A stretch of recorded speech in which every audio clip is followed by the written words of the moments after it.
예, 오늘 이제 하루 종일 의원님들 질의에 저 장관님께서 답변하는 걸 들으면서 우리 장관님께서는 증세를 직접세에 한해서 세율이나 세목을 신설하는 것을 아마 증세라고 생각하시는 모양이에요. 근데 국민들은 실질적인 세부담이 늘어나는 것을 증세라고 여기고 있거든요. 근데 그 세율이나 세목 신설 관련해서도 담배세 같은 경우에 지금 담배값에 포함되어 있는 각종 이 세목에 세율들을 올린 거 아닙니까? 근데 그거 지난번에 지난번 국정감사 때 저랑 이 자리에서도 토론이 있었지만 그거 증세 아니다. 한사코 그렇게 고집을 하고 계세요. 그래서 제가 보건대 우리 부총리께서는 무슨 이데올로기적으로 증세는 나쁜 거고 감세는 좋은 거다. 이런 생각에 갇혀 계신 게 아닌가. 이런 우려가 듭니다. 어떻게 생각하세요? 예, 의원님, 제가, 정세니, 감세니, 이데올로기로 접촉할 이유는 없고요. 담배에 관련해서는 제가 지난번에 설명을 올릴 때 이렇게 올렸습니다.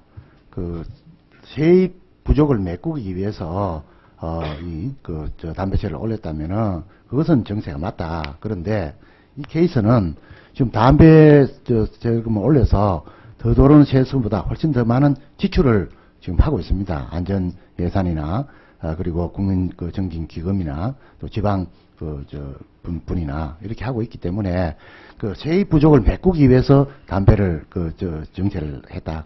그 점은 아니다는 걸 말씀을 드리고 결국은 우리가 건강 목적으로 하는데 결과적으로 세수가 조금 더 들어오지만은 이것은 지출을 그보다 더 늘리기 때문에 정세 목적의 지금 아니겠냐 이렇게 설명 올린 바가 있습니다. 증세 얘기가 나오면은 정부가 얘기가 길어져요. 근데 거기서부터 저는 이게 뭐랄까 이게 뭔가 이게 정부의 포지션이나 특히 이제 이후에 정부가 재정 운영을 해 나가야 될 그런 어떤 전망이 있는데요. 그게 좀 꼬이고 있다고 생각을 합니다. 이번에 보면 연말정산 개편에 따라서 세부담이 늘어나는 사람이 아마 늘어나는 사람보다 줄어드는 사람이 많을 겁니다.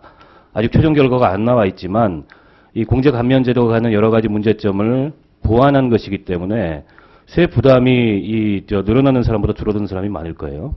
인정합니다. 그리고 소득 재분배라는 측면에서 소득 세제의 소득 재분배라는 측면에서 즉 공제감면제도의 역진성을 해소하는 취지가 있었다는 것도 인정을 합니다. 그런데 왜 일부 소수가 아니고 대다수 봉급 생활자들 거의 모든 국민들과 또 모든 언론이 이번 연말정산 사태를 둘러싸고 이 분노와 원성을 쏟아내고 있다고 생각하십니까? 어디에 그 원인이 있다고 생각하세요? 예, 아까 제가 아까 올렸습니다만은 우리가 세제 개편할 때 효과를 국민들께 말씀을 드렸지 않습니까? 근데 이제 평균적으로 얘기를 하다 보니까 내 케이스는 아닌데 하는 이런 분들이 많이 생기면서 저는 그거는 이제 좀 기능적인 실책이 있었고요. 기능적인 실책 이전에 정부의 기본적인 정책 추진에 있어서의 솔직함이 저는 없었다고 생각해요. 국민들한테 세부담을 늘리는 거면은 이게 증세라는 문제 제기에 대해서 인정을 해야 되는 거죠. 그리고 증세가 나쁜 게 아닙니다. 아까 부총리께서도 복지 수준에 대한 합의가 있다면 증세도 논의할 수 있는 거라고 얘기를 했어요. 그리고 이번에 1조 4천억 원 정도 세수 목표를 했었는데 정부가 지출 늘린 걸 보면은 CTC하고 EITC 추가되는 거에 대충 그 정도 들어갔습니다. 그렇게 보면 연말정산 방식의 변경을 통해서 복지 분야의 지출을 확대하는 것이기 때문에 복지 증세라고도 볼 수 있는 거예요. 그런데 정부는 한사코 그건 증세가 아니다. 그러니까 이거 증세에 대한 어떤 이데올로기적인 공포감 같은 걸 갖고 계신 것 같아요. 아니, 그걸 인정을 해야죠. 담배값도 마찬가지입니다. 물론 담배값 인상의 목적이 세수 목적이 아니라 건강증진 목적이다. 건강증진 목적만 있거나 혹은 세수 목적만 있거나 둘 중에 하나 목적만 있는 게 아니죠. 둘 다 있는 거죠. 그것도 인정을 해야 되는 거죠. 근데 정부가 이렇게 솔직하지 않고 계속 증세 없는 복지가 가능하다. 여기서부터 저는 스텝이 꼬이고 있다고 생각해요. 어떻게 생각하십니까? 앞으로 복지 수요는 계속 늘어날 거고 복지는 아시겠지만은 비가역적입니다. 한번 그 정책을 시행하면 좀처럼 되돌리기가 어려워요. 그러면 지금 새로운 제도를 신설하지 않더라도 현재 제도의 제도 상승만으로도 상당한 재정 부담이 예상이 됩니다. 이런 상황에서 증세는 없다고 그걸 계속 강변하시면은 재정 어떻게 마련할 겁니까? 계속 적자 재정 편성할 겁니까? 의원님, 연말 정산 관련되는 소득 공제에서 세액 공제로 넘어간 그 부분은 제가 아까도 여러 차례 말씀 올렸습니다만은 그 자체만 가지고는 우리가 세수를 늘린 게 아닙니다. 7천만 이상 전체적으로 해서 한 9천억 정도 세수 늘린 다음에 그 다음에 GTC나 그 다음에 EITC 통해서 1조 4천억을 더 소득 4천만 원 이하 계층에 더 혜택을 줬기 때문에 그 자체로 보면은 사실은 세수 감이 일어난 것이죠. 5천억 정도. 이런 사안이기 때문에 그걸 정세 아니냐 이렇게 말씀하시는 거는 일반 개인이 국민이 느끼기에 내가 세금 더 내니까 정세 아니냐. 그 점은 제가 동의를 하지만은 제도를 설계함에 있어서 그 세수를 증가시키기 위해서 정세했다. 그렇게 하는 부분에 대해서는 제가 아니 동의를 그렇게 하기 말씀하시면 어렵습니다. 안 되고요. 증세는 증세고 그만큼 재정 지출을 우리 국민들이 꼭 필요한 생활에 필요한 그런 복지 지출이나 이런 데 투자를 했기 때문에 균형적으로 봐달라 이렇게 얘기를 하면 이해를 하겠는데 그런 그 지출이 있기 때문에 이건 증세가 아니다. 그건 궤변이죠. 그렇지 않습니까? 그때 세법을 예를 들어서 설계하는- 우리가 소득세, 법인세 세율을 올려서 그보다 더 많은 복지 지출을 했다고 칩시다. 그러면 그건 지출이 더 많았기 때문에 증세가 아니다. 이렇게 말씀하시는 거예요, 지금. 아니 그때 논의를 같이 했기 때문에 제가 말씀드린 건 만약에 그게 달라졌으면 다르게 같은 패키지로 그게 딜이 안 이루어졌으면 제가 이런 말씀 안 드리는데 그때 그쪽이 조금 더 들어오면 이걸 가지고 하자. 시간이 없어서 한 가지만 더 지적하겠습니다. 첫 번째는 이 정부 정책 추진 태도에 있어서 정부가 솔직하지 않다. 이 문제를 지적 안 할 수 없고요. 두 번째는 지금 자꾸 소득세의 역진성, 근로소득세의 형평성을 기한 제도다. 물론 그런 취지가 있었다는 거 인정합니다. 그런데 지금 세제 간의 형평성 문제를 우리가 심각하게 봐야 됩니다. 국민들은 어떻게 받아들이고 있냐면요. 이명박 정부 때부터 재벌 대기업 감세로 줄어든 세수를 봉급쟁이들 주머니 털어서 메꾸고 있는 게 이 정부의 정책으로 보고 있고 실제 그런 측면이 있습니다. 지금 모든 세율, 실효세율, 부담률 이 모든 데이터들이 법인세 부담은 줄어들고 소득세 부담은 올라가고 있어요. 그런데 우리 GDP에서 기업 소득은 오히려 늘어나고 개인 소득은 줄어들고 있습니다. 그리고 기업 소득이 차지하는 비중 전체 GDP에서 OECD 국가 중에 우리가 제일 높은 수준입니다. 그렇다면 아무리 지금 경기가 안 좋고 기업들의 분기 이익이나 이런 것들이 줄어들고 있다 하더라도 전체적으로 봤을 때 기업이 그만큼 많이 가져간 만큼 많이 세금을 내야 되는 게 정상입니다. 그런데 법인세는 마치 무슨 성역이 있는 것처럼 절대 건드려서 안 될 무엇으로 얘기를 해놓고 우리 월급 소득이 뻔한 급여소득절만 쥐어짜니까 그에 대한 근원적인 불신과 근원적인 불만이 이번 연말정산 개편이 갖고 있는 긍정적인 취지조차도 저는 무력화시키고 있고 국민들의 조세 저항이 발생하고 있다고 생각을 해요. 어떻게 생각하세요? 예, 세제나 이런 문제에서는 여러 가지 견해나 논쟁이 있을 수 있기 때문에 그런 점들을 잘 감안해서 세제 운영을 하도록 그렇게 하겠습니다. 그래서 법인세 문제에 대해서 이제는 정부가 태도를 바꿔야 된다. 법인세에 대한 기존의 정부 입장이 정당하게 입증이 되려면 법인세를 감세해준 지난 수년 동안에 정부가 법인세를 인하했을 때 예상했던 효과가 나타났어야 돼요. 투자나 고용 증대가 일어났어야 되는데 전혀 일어나지가 않았습니다. 그리고 과거에 우리 경제가 지금보다 규모가 작고 그리고 지금보다 법인들이 소득을 많이 못 올릴 때도 법인세율이 높았어요. 그렇기 때문에 법인세 하나가 기업의 경쟁력이나 투자 여부를 좌우하는 게 아니라는 거 너무나 잘 아시잖아요. 근데 그걸 절대화시켜서 법인세를 건들면 당장에 대한민국 경제가 무너지고 그리고 우리 재벌 대기업들이 국제 경쟁에서 실패할 것처럼 얘기하시는 거는 국민들한테 사실이 아닌 공포를 유포하면서 사실성이 협박을 하고 있다고 저는 생각해요. 말씀해 보십시오. 네, 법인세 문제에 대해서는 또 여러 가지 지적이 나올 수 있습니다만은 이게 국제 간에 경쟁하는 조세 아니겠습니까? 그런데 지금 일본도 지금 그 재정 상황이 우리가 훨씬 나쁜데도 법인세를 더 내리겠다는 계획을 가지고 있고 며칠 전에 발표된 오바마 세제 개편안도 법인세를 대폭 내리는 걸로 이렇게 지금 가고 있습니다. 그래서 국제적인 경쟁하는 조세는 국제 추세하고 어느 정도 밸런스를 맞춰야 되지 않겠습니까? 이제 그런 점도 충분히 감안해서 판단을 해야 된다 이렇게 보고 있습니다. 네, 수고하셨습니다. 주질의 마지막 순서로 윤호중 의원님 질의해 주시기 바랍니다. 예, 좀 전에 우리 존경하는 박광원 의원님 말씀도 있었습니다만 법인세 얘기를 하면 우리 장관님께서는 그게 국제경쟁세제고 다른 나라들이 법인세 인하 경쟁을 하고 있다 이렇게 말씀을 하세요.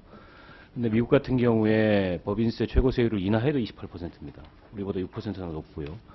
동시에 이제 기업의 국외소득 유보금에 대해서까지 과세하는 그런 방안을 마련을 했습니다. 뿐만 아니라 이 자본소득세에 대해서 23.8%에서 28%로 과세 강화 조치를 취했어요. 전체적으로 그 기업과 고소득자들에 대한 세부담을 늘려서 서민 중산층을 살리겠다. 이게 이번 오바마 세제 개혁의 핵심입니다. 근데 그걸 왜곡해서 말씀하시면 좀 곤란하다고 생각하고요. 일본 같은 경우에도 일본 법인세 최고세율이 얼마입니까? 지금 아직 얼마로 내리겠다는 게 발표가 안 됐지만 35.6%가 넘습니다.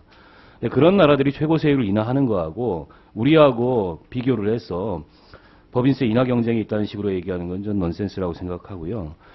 법인세가 국제경쟁세제라는 것은 일부만 맞는 얘기라고 생각합니다. 그 경쟁 요인은 다른 여러 요인들이 있는데 세금 하나만으로 그렇게 얘기할 수가 없고 만약 법인세가 이 투자 고용을 부르는 그런 절대적인 요인이라면 중앙아시아 같은 나라들 법인세 8% 7%밖에 안 됩니다.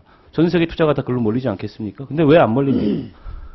그렇게 얘기를 하시면 이제 안 되고 그건 지금 MB 정부 시절에 법인세 감세할 때 쓰던 논리입니다. 국민들 설득 못 시키는 논리예요.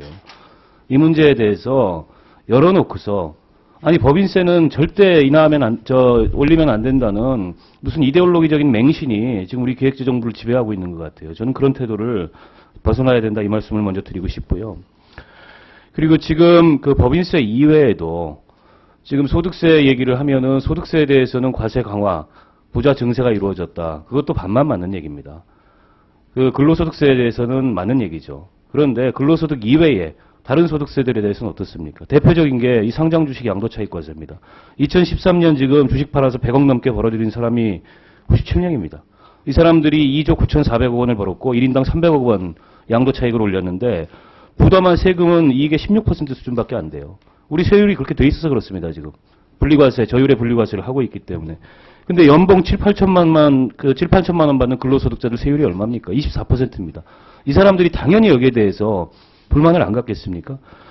수백억 원 양도차익을 얻고 있는 주식 부자들에 대해서는 그렇게 저율의 과세를 하면서 물론 정부에서는 주식시장에 미칠 영향 이렇게 얘기하시는데 이 부자들은 주식 부자들은 주식시장의 이 동향과 관계없이 매년 이런 차익들을 누리고 있어요.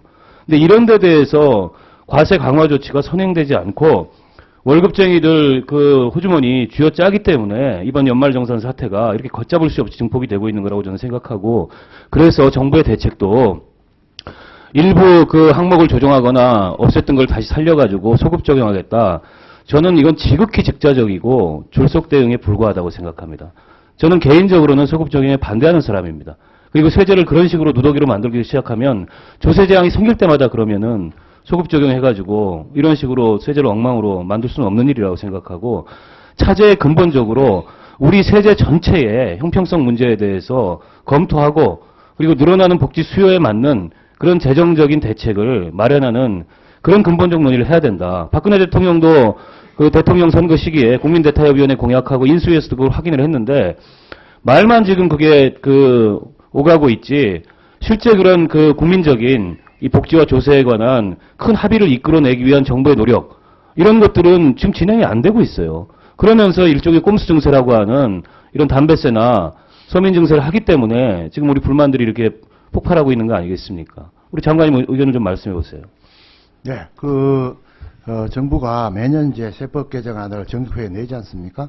내기 때문에 그런 과정에서 늘 과세 형평성이나 세부담의 적정성 또 이런 부분을 고민하고 합니다만은 의원님 말씀하신 그런 여러 가지 부분들을 이번 정기국회 세법 개정 낼 때는 충분히 고려를 하고 해서 과세 형평성이 가급적 제고될 수 있도록 그렇게 지금 장관님께서도 증세를 하려면 합의가 있어야 된다 이런 말씀을 하셨는데 그러면 지금 즉시 우리 여야 교섭단체 대표들이 다 교섭단체 대표연설에서 그런 취지의 말씀을 하셨어요. 그렇다면 지금이라도 즉시 이 조세와 복지 이 전반을 놓고서 국민대타협위원회와 같은 그런 일종의 사회적 논의를 시작하는 것에 대한 장관님 의견 어떠십니까?